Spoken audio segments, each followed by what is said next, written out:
This verse is one of the most quoted, most twisted, and most misunderstood parts of the Qur'an. David Wood and Rachid are back again, mocking, distorting, and throwing around Arabic they clearly don't understand. They want you to believe that Islam commands husbands to beat their wives. But let's ask the real question. What did the Prophet Muhammad, peace be upon him, actually do? What did the scholars of Islam really say? Is this a divine endorsement of violence or something else entirely? Let's first hear their claims, and then let's burn them down with evidence. But those wives from whom you fear arrogance, first advise them. Then if they persist, forsake them in bed. Then finally strike them, and they put lightly. In the Arabic version, there is no lightly, there is no gently, there is nothing, just strike them.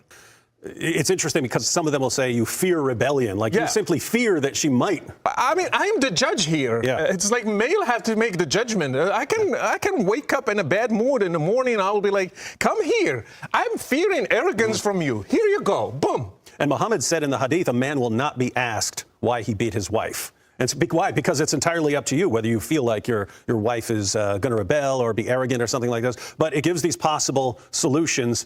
You can warn them. You can banish them to a separate bed, so you separate from them in bed, so you stay over there, don't talk to me. And then, if you want, you can beat them into submission. And we even see in the hadith, there's a hadith in Sahih al-Bukhari about a man who beat his wife until her skin turned green. Yes. And then Muhammad condemns the woman for being a bad wife, making her husband do that to her. Yep. So beating women in the Islamic world now, it's because the Quran allows men to do that. They quote Surah An-Nisa 4:34, but let's look at the entire verse, not cherry-picked sound bites. Men are the protectors and maintainers of women because Allah has given one more strength than the other, and because they support them from their means. Pause. This is not domination, it's responsibility. Men are obligated to provide, protect, and care. The Arabic word used is qawwamun, which means maintainer, not master. Now, what does the verse say about conflict? As to those women on whose part you fear disobedience, nushuz, first advise them, then leave them alone in the bed, and finally, izri buhunna. Ah, there it is, that controversial word, izri buhunna. David and Rachid say it means beat them. And unfortunately, many lazy translators also use this word. But the Arabic root zaraba has over 15 meanings depending on context. It can mean to strike, to set forth, Quran 4:24, to travel, Quran 4:101, to separate or part.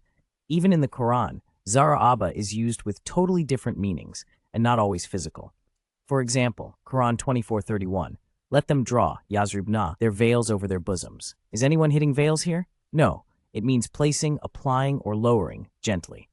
The great Islamic scholar Al-Raghib al-Asfahani said that zaraba can mean symbolic separation or even a light symbolic gesture, never violence. Let's ask the obvious. If this verse gave men permission to beat their wives, then did Prophet Muhammad ever do it? Aisha, may Allah be pleased with her, said, the Prophet never hit a servant or a woman, ever. Another hadith says, the best among you is the one who is best to his wife, Tirmidhi. When companions asked about this verse, he said, do not beat the female servants of Allah. He publicly condemned those who hit their wives and said, how can any of you beat his wife like he beats a slave and then sleep with her at night? So if the Prophet never did it, condemned it, and called those who did the worst of men, then clearly this verse is not a license for abuse. They mention a hadith where a woman's skin turned green from being beaten and claim that the Prophet blamed the woman. Let's break it down. The hadith is in Sahih Bukhari. The woman complained to the Prophet. He did not justify the beating. In fact, he offered her the right to divorce and said to the man, look how she has suffered. Also, this wasn't physical punishment encouraged by Islam. It was a case brought to the Prophet for justice. The Prophet did not say you did well.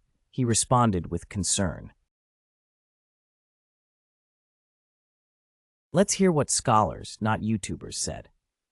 Imam al-Tabari, interpreted izribuhunna as symbolic, not painful or violent. Imam al-Qurtubi said it must be without pain, no bruises, no broken bones, and not even on the face. Imam Nawawi stressed that beating was a last resort, symbolic and discouraged, and should never be done in imitation of the ignorant.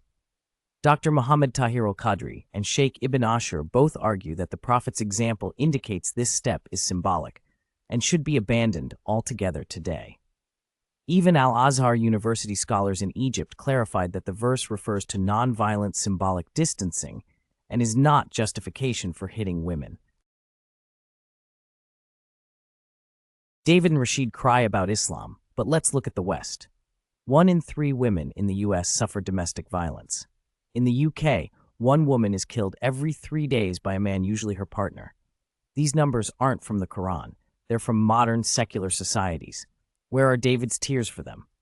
Islam, 1400 years ago, banned burying daughters alive, condemned abuse, gave women rights to inheritance, divorce, education, business, and dignity. Yet they still call it backward? Let's conclude. The verse doesn't promote violence. It outlines a gradual conflict resolution process, ending in a symbolic gesture, not abuse. The Prophet never hit women, ever. Scholars across history clarified that violence is forbidden. The only thing beating women today is Western statistics. So David and Rachid, your little clip is a work of ignorance, not analysis. You quote verses with no context, cite hadith with no understanding, and spread fear with no honesty. Here's the truth. Islam honors women. The Prophet protected them, and your lies will never change that.